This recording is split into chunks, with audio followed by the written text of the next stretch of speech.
The Impreza is a compact Subaru first introduced in 1992.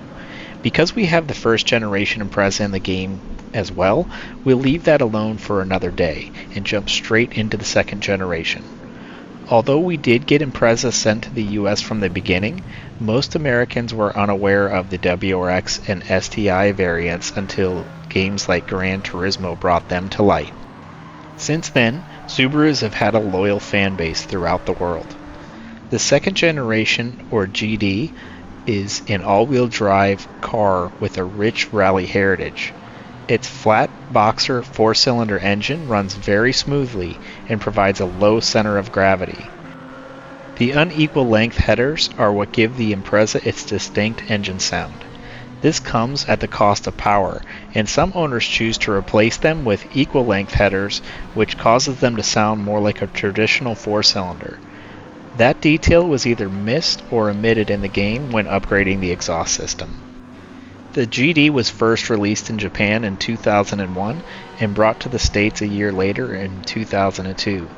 The big difference this time was that we were finally offered the turbocharged WRX, or World Rally Experimental. The 02 and 03 are referred to as Bug Eyes. In 2004, the second generation received its first of two facelifts, and along with the new front end, North America got the STi as well. Fans refer to this version as the Blob Eye. The STi is a performance upgrade on top of the WRX spec.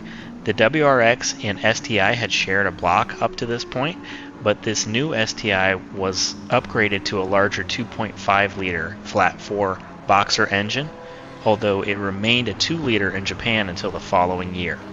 The STi also gets a beefier 6-speed manual transmission, a larger functional rear wing, suspension upgrades, and an adjustable center differential.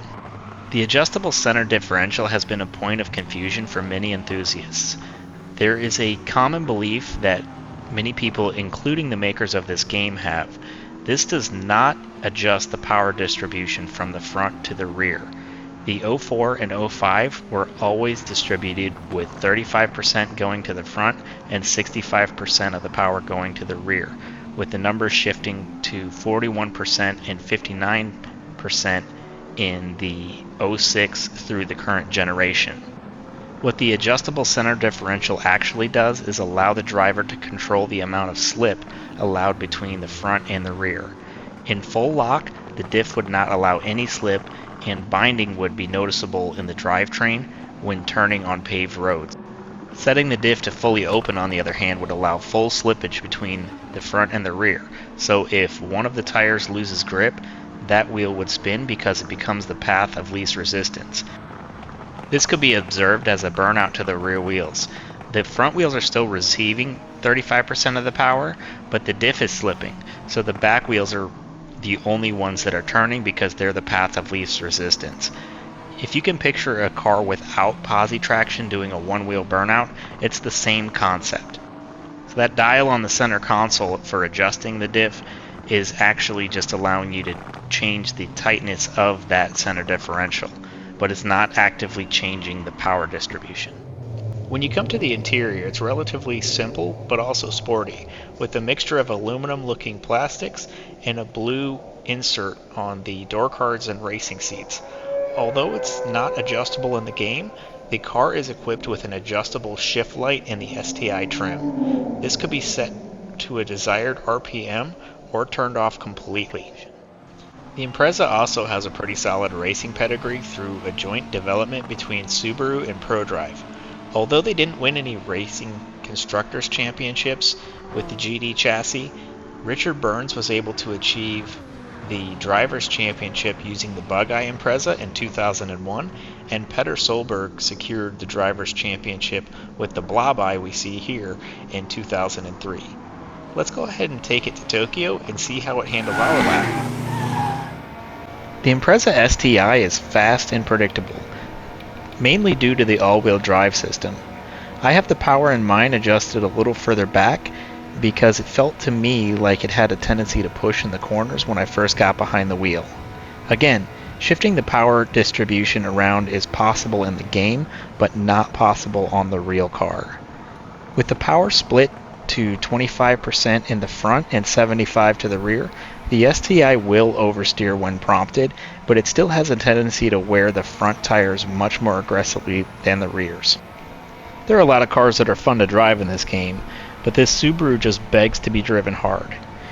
It really boosts your confidence because the front end helps pull the car out of slides without too much effort.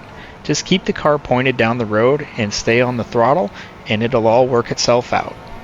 This brought back a lot of memories of owning a real STi and was actually part of the reason I sold mine. I recognized the car made me feel like I was a driving god, and by the time you realize you're not, you're in way over your head. The Impreza builds out to 738 performance points with the medium turbo. This puts it in a sweet spot for both Spa and Le Mans. It'll hang with the cars at Spa in the current form and can run Le Mans just as easy with hard tires and a little detuning. We ended up with the front tires wearing around 10% and the rears at about 5% on this test, but on the endurance tracks it seemed that the front tires wore at almost 3 to 4 times the rate of the rears. We ended up getting 5 laps out of the fuel, so the tire choice and fuel maps will be a big part of your strategy if you use this car to grind for credits. We're coming up on the final stretch here, and the Impreza ended up crossing the line at 1 minute 56 seconds .879, which puts it in 20th place, right behind the XJ13 and right in front of the Fairlady Z with the supercharger from 2008. Thank you so much for watching. Please like and subscribe if you enjoyed the content, and please hit that bell icon so you don't miss any future episodes.